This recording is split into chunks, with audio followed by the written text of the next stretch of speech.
La plupart des personnes rencontrées ignorent son utilité. Aujourd'hui, à l'occasion de la journée nationale de la météo, les acteurs sont invités à plus de sensibilisation pour imprégner les citoyens pour le bien fondé de la météo.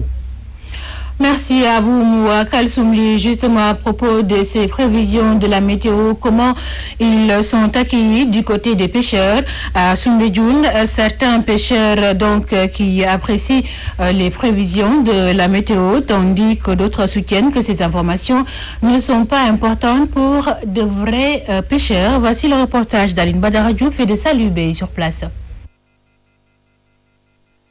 Un bon pêcheur ne doit pas dépendre des prévisions de la météo pour s'orienter à mer, selon Mamadou Meng. Pour moi, sur le net, parfois je passe sur le net pour voir la météo, mais il n'y a pas beaucoup d'importance pour moi, parce que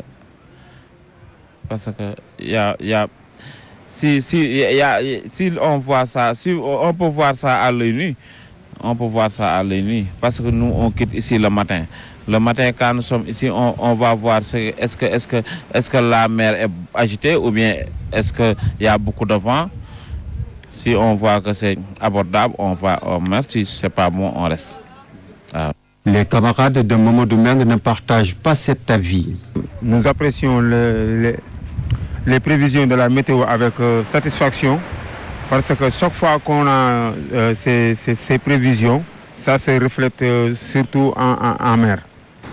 Non, les prévisions sont vraies. À chaque fois qu'on nous dit que le temps sera tel ou tel, il y aura du vent ou bien il y aura des vagues d'une hauteur de tel ou tel mètre. Chaque fois, ça se vérifie au niveau de la mer. Quand nous sommes en mer, on retrouve toujours ces prévisions. Au Sénégal, la quasi-totalité des pêcheurs ne consultent pas la météo, ce qui constitue un danger selon les spécialistes qui pensent que cela peut souvent aboutir à des catastrophes. Merci à vous, Aline Badara Diouf. À part cette journée nationale de la météo, une autre journée est célébrée aujourd'hui, une journée dédiée au théâtre, ce mercredi 27 mars 2013. Les deux capitales religieuses du mouridisme et de la Khadria se donnent la main pour lutter contre le terrorisme qui se répand dans la sous-région ouest africaine. Ils entendent s'appuyer sur le rayonnement religieux des deux Khadria mourides et Khadria, des deux confréries mourides et Khadria, pour donc lutter contre le terrorisme. Voici le reportage de Léopold Tamba en Mauritanie. La visite de 3 jours que les dignitaires mourides effectuent depuis mercredi aboutit limite en Mauritanie sous la conduite de Serigne Bassirou Abdou Khadre, porte-parole du Khalife général des Mourides, n'est que la perpétuation de la voie tracée par Cheikh Ahmadou Bamba Mbacké et Cheikh Sidiya. D'après Abdallah Ould Ahmed Kelly, petit-fils de Cheikh Sidi, la relation entre Bouti-Limite et Touba procède de la bonne entente qui prévalait entre les deux porte-étendards de l'islam dans la sous-région.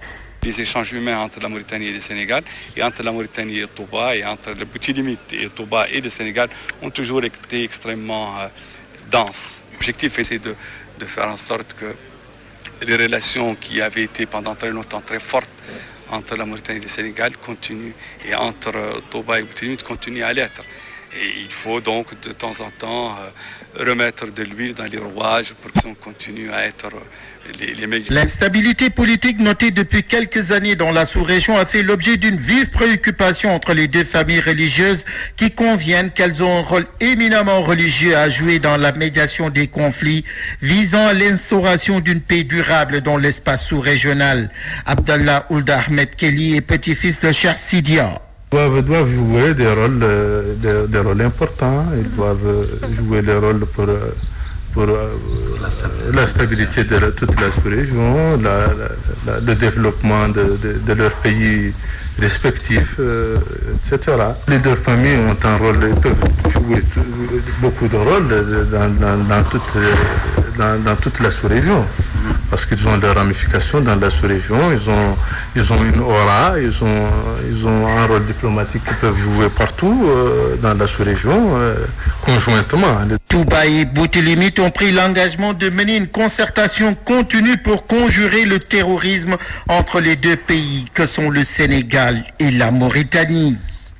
Envoyé spécial en Mauritanie à Boutilimit, Léopold Tamba, Radio-Télévision Walfatri. Léopold Tamba, je rappelle qu'une délégation conduite par le porte-parole du Khalif général des Mourides sur invitation de la famille Khadria séjourne à Boutilimit en Mauritanie. Difficile de se faire délivrer un papier d'état civil dans la banlieue de Dakar. À Pékin et à Guédiawaye, les collectivités locales peinent à maîtriser la gestion du problème à cause de la fraude. Pour la directrice nationale de l'état civil, il faut impérativement l'informatisation des registres. Pâques 2013, la communauté chrétienne du Sénégal prépare le fameux Ngalar, ce mélange de mil, pâte d'arachide et pain de singe qui devient de plus en plus amer. La conjoncture est passée par là, n'est-ce pas Fatou Dioufay, reportage. À quelques jours de Pâques, certains catholiques peinent encore à faire tout le nécessaire pour bien marquer la fête à cause de la conjoncture. On a des problèmes de financement, on n'a personne pour nous donner des coups de main. Ouais. On se débrouille seulement pour faire des Ngalar. Tout est trop cher même. Tout est cher. Non, on ne peut pas dépendre des aides là. L'année passée, on nous a dit qu'on va nous donner. On n'a rien vu. Ouais. On va se débrouiller seulement pour faire ça. Les femmes soutiennent que c'est différent des années précédentes où elles pouvaient tout faire à temps.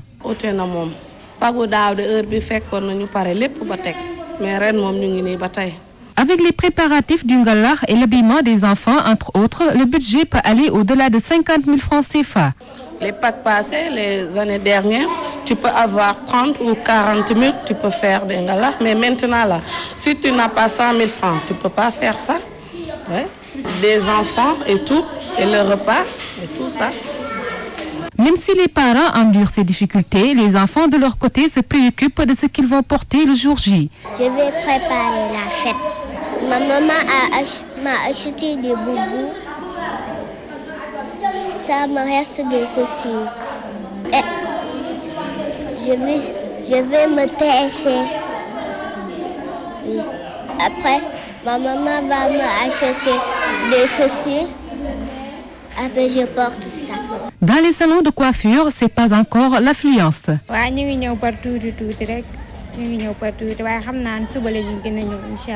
La fête de Pâques est un événement décisif dans l'agenda catholique. C'est pourquoi les fidèles usent de tous les moyens pour préparer des plats exquis malgré la cherté des denrées.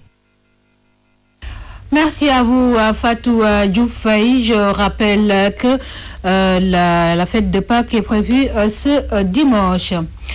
Merci de nous rester fidèles. Nous sommes obligés de mettre fin à cette présente édition à cause de quelques problèmes techniques que vous avez dû certainement remarquer. Toutes nos excuses. J'espère que mon confrère et ami Sidna Omaba aura plus de chance à 14h. Ce sera pour le journal en Wolof. Excellente journée en compagnie de nos programmes.